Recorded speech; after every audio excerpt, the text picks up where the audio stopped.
How to turn off safe search on iPhone. Hello everybody, welcome back to my channel. This is me Pipan Basnat, and today I'll guide you on how you can turn off safe search on iPhone. Now, what you'll need to understand is that safe search isn't a feature that is inbuilt within your iPhone device or within your browser. Now, it is a feature that is built within the browser feature. Now suppose what I'll try to explain that what I just said.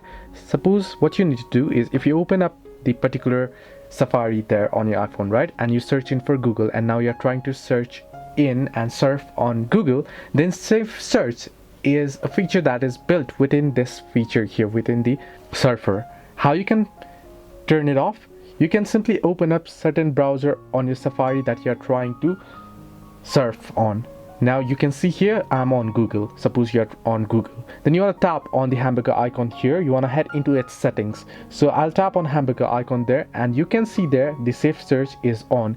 You want to tap on it, and once you tap on it, you can see it says filter, blur or off. You can tap on off option and you can turn it off. So this is the way that you can turn off safe search on iPhone. Hope this helped you. Do like and subscribe, and do not forget to leave a comment down below if you have any further issues.